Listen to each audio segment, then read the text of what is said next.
자, 요번에는 측정하기를 연습해 보기 위한 거죠. 역시 계산 탭에서 보시면 측정이라는 도구가 있습니다. 요거를 눌러서 이제부터 보도록 할게요. 자, 측정이라는 이 줄자처럼 생긴 아이콘을 누르면 창이 하나가 뜰 텐데 처음에 열어본 상태는 이렇게 돼 있을 거예요. 보이죠? 근데 우측에 보면은 아래로 내려가는 화살표 두 개가 겹쳐 있을 거예요. 우측에 보면은 요거 누르면 요렇게 창이 생기죠. 요렇게 돼 있던 버튼을 누르면 여기 자세한 내용을 볼 수 있게끔 파란 색깔로 선택 대기 상태인 요 화면이 열릴 거예요. 됐나요? 자, 그러면 먼저 우리가 볼 것은 이 화면에서도 제일 왼쪽에 있는 아이콘을 보면 센터의 간격부터 간격까지 이렇게 측정할 건지 아이콘으로 요거를 설명하고 있어요. 그런가요? 자, 요 아이콘을 눌러보면은 두 개의 원 사이에서 최소 거리를 볼 때랑 최대 거리를 볼 때랑 사용자 정의 볼 때랑 다 나눠져 있어요. 기본값이 뭡니까? 중심에서 중심이에요. 이해됐죠? 네. 중심에서 중심을 한번 측정해 보려고 하는데요. 중심에서 중심을 한번 측정해 보려고 하는데요. 우리가 에어플레인을 이 파트 파일을 열었기 때문에 여기 원통이 있죠. 여기 원통이 있어요. 그죠? 자, 이 원통 면을 클릭하고 원통 면을 클릭해서 이 센터의 간격이 얼마가 뜨는지 한번 측정해서 보도록 할게요. 원통 면을 클릭하는 걸 잘 보세요. 자, 화면을 이렇게 해서 여기 원통 면에다가 제가 커서를 가져다 대죠? 되셨나요? 면입니다. 원통 면이에요. 축소해서 펜 기능으로 이동해 가지고 반대편에도 역시 원통 면을 클릭해 줬어요. 됐나요?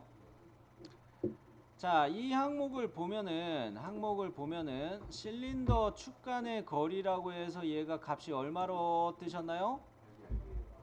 100일. 그죠? 네, 요렇게 우리가 만든 것은 저랑 똑같게 확인이 되시면 다행이에요. 다른 분 없죠? 자, 그러면은 이런 이야기를 또 해봅시다.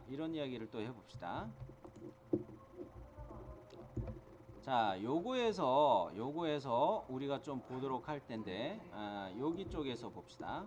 화면을 이렇게 돌려서 엔진부의 제트 엔진의 뒷면 요쪽을 볼 수 있도록 화면을 돌려주세요. 요거 돌려주세요.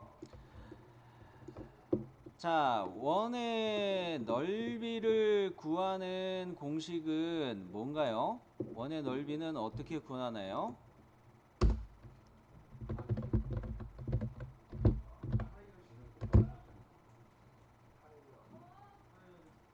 파이 R 자승 그렇게 기억나죠? 네. 파이가 기호가 뭐였더라? 하여튼 그냥 쓸게요. 파이 곱하기 그 반지름 제곱이죠. 그죠? 우리가 웍스에서 측정 도구를 잘 활용하면 원의 공식이나 뭐 삼각형의 넓이 구하는 공식이나 이런 거 계산할 필요가 없어요. 자, 측정을 우리가 해보려고 화면을 이렇게 돌려놨는데 자, 여기 엔진의 뒷면에서도 요 모서리 쪽에 제가 커서를 대고 있습니다. 그죠?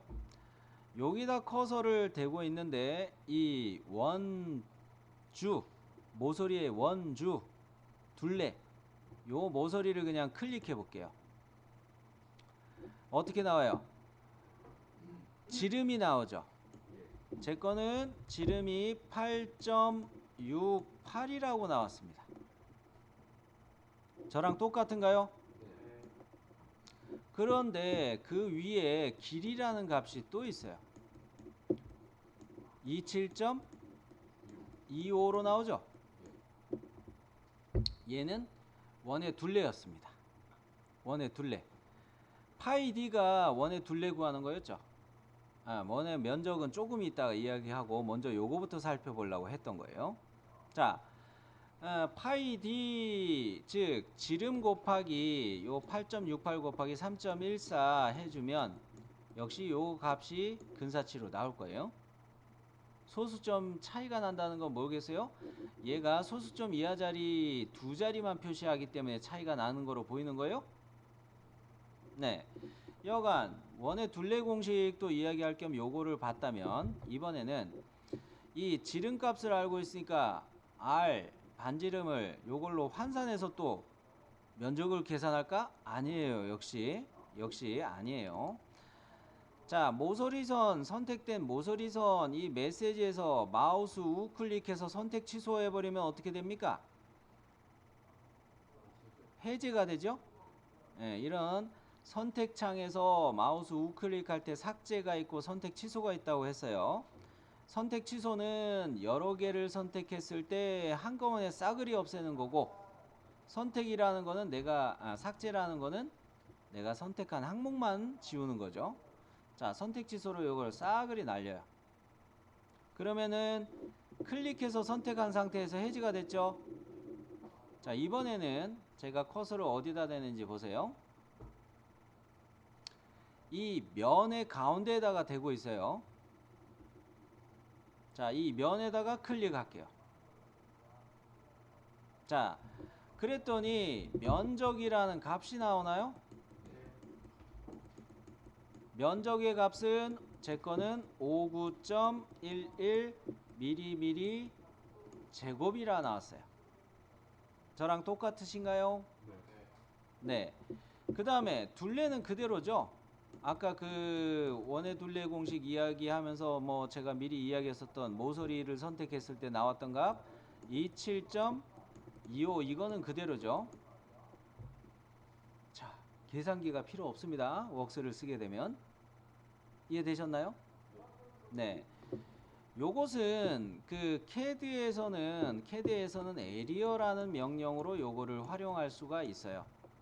에리어라는 명령으로 활용할 수가 있는데 CAD 시간은 아니니까 요거는 제끼도록 할게요. 자, 여간 우리는 이 측정이라는 도구를 이용해서 면적과 또는 둘레의 길이 값들 이렇게 구하는 것을 살펴봤어요. 그죠? 자, 그러면 이번에는 뭡니까 그 측정이라는 거에서 모서리의 길이를 내가 알고 싶다. 그런 경우도 있겠죠. 모서리의 길이도 알고 싶다. 그럴 때도 있겠죠. 어느 것을 가지고 해볼까요? 요거를 가지고 볼게요. 자, 화면을 비행기 몸체 위에 요 형상으로 가서 볼게요. 이렇게 돌출해 놓고 앞에 거는 필렛으로 갔고 뒤에 거는 우리가 못따기로 적용했던 거죠. 요 두 개 돌출된 거 요거 보이게 화면 정리하셨나요? 자, 내가 작업을 하다가 설계를 하다가 여기 모서리가 얼만지 이거 까먹었네 싶어 가지고 할 때 측정이라는 도구를 쓰면 딱 좋아요. 자, 제가 이렇게 빨갛게 표시한 데다가 커서를 클릭해 보세요. 어떻게 돼요? 길이라는 값이 표현이 되죠. 길이가 얼마 나오나요? 그렇죠. 3mm 이렇게 표시됩니다. 그러면 이번에는 이 선택 취소 역시 가고 선택 취소 가고 아, 필렛 값이 얼마였는지 알고 싶어요. 모서리를 선택해도 되고요. 요렇게 면을 선택해도 돼요. 그래도 반경으로 나옵니다. 자, 면으로 한번 선택을 해서 필렛이 얼마 적용되는지 내가 까먹었다. 클릭해서 확인을 해볼게요. 자, 선택 취소부터 먼저 하고, 원태시 뭐로 나온다고요? 그렇죠. 이거는 반경으로 보셔야 돼요. 반경 1mm. 즉 이 말은 내가 웍스에서 필렛이라는 명령을 줄 때 이거의 반지름 값을 1로 줬었구나. 이렇게 확인할 수가 있다는 거예요. 네. 자, 그러면은 뭐 여러분 재미있게 느껴질 만한 거에서 면적 구하는 거로 하나 뭐 해보고 싶은 거 여러분이 이야기해 줘 보세요. 같이 해보게. 면적 구할 만한 거.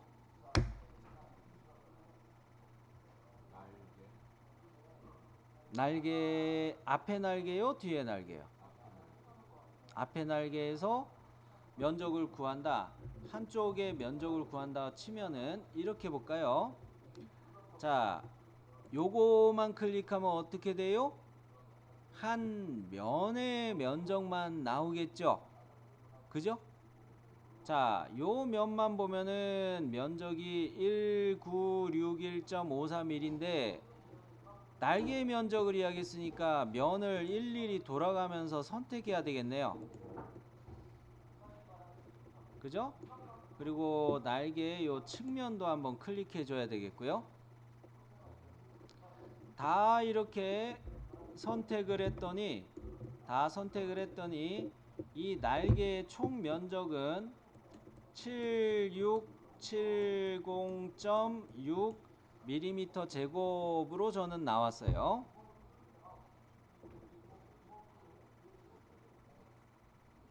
저랑 같은가요?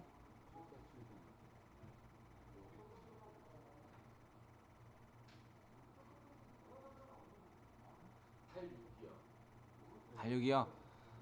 좀에 다른가 보네요. 이게 왜 다를까요? 우리가 스케치할 때 이렇게 아크를 하나 그리고 또 아크를 하나 그리고 이렇게 갔죠. 이 아크의 모양이 저랑 여러분이랑 약간씩은 개별적으로들 다를 거예요. 아크의 모양이 조금씩 차이가 날 거예요. 스케치했던 요 아크의 모양이 약간씩 차이가 날 거예요. 뭔 얘기냐면,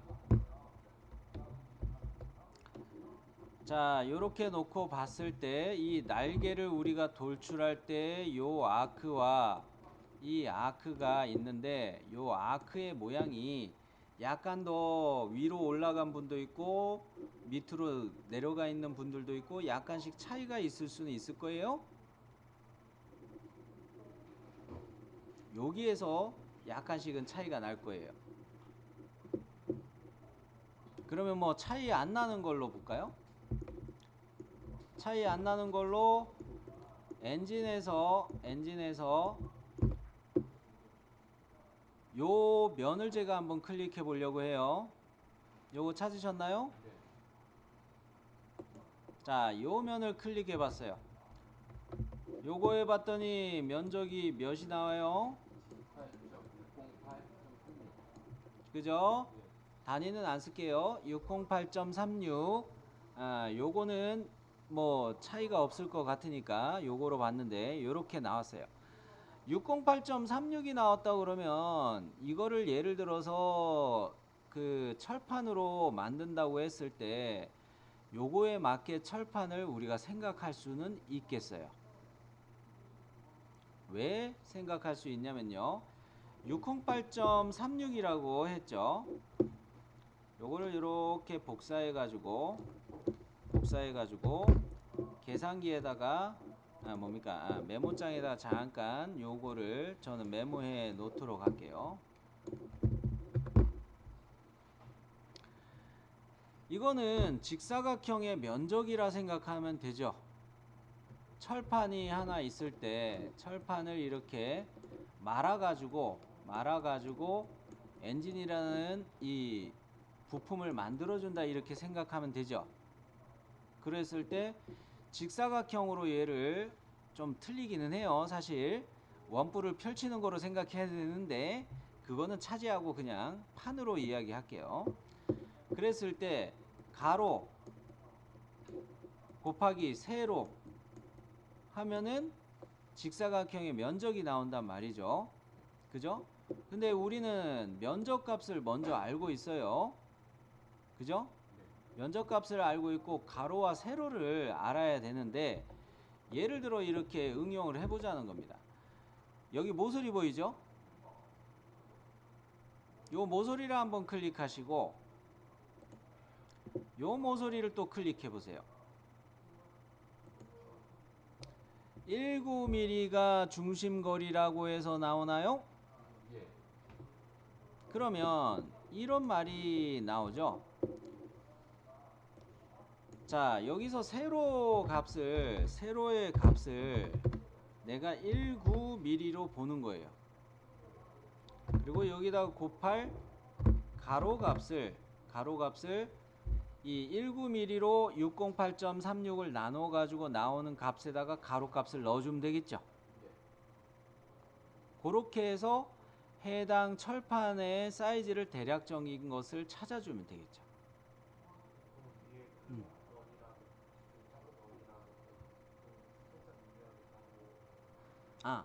거리값이에요. 거리값 요거를 가지고 우리는 세로 값으로 적용을 했고 그 승일 씨가 궁금해하는 거는 이거를 사실 철판을 펼칠 때 이렇게 되는 거 아니냐 이야기였죠. 네, 근사치로 그냥 이렇게 직사각 철판으로 가보자 라고 그냥 이야기한 거예요. 이것까지 가려면 머리 아파요. 네. 아니요, 그냥 여담으로 이렇게 한번 활용을 해보자 이야기한 거예요. 이해되셨죠? 자, 그러면 이렇게 봤을 때 우리는 철판 같은 경우도 이렇게 응용해서 생각해 볼 수가 있습니다. 측정이라는 도구를 웍스에서 이렇게 활용하면 아주 좋아요. 자, 여기까지 해서 이 파일 보신 것들은 이제 마무리 하도록 할 텐데 측정이라는 거야말로 우리가 프로젝트를 하거나 파트 어셈블리 설계하거나 이럴 때 가장 빈번하게 많이 쓰게 되는 도구 중에 하나예요. 이거를 활용하는 게 낫지. 내가 이거 파트 이 피처 명령을 어떻게 했더라? 피처 값들을 일일이 이렇게 더블 클릭하거나 스케치 편집 들어가 가지고 값을 뭐 줬지? 이렇게 확인하는 거는 이제는 아디오스. 아시겠죠? 네. 자, 여기까지 하시고 정리하세요.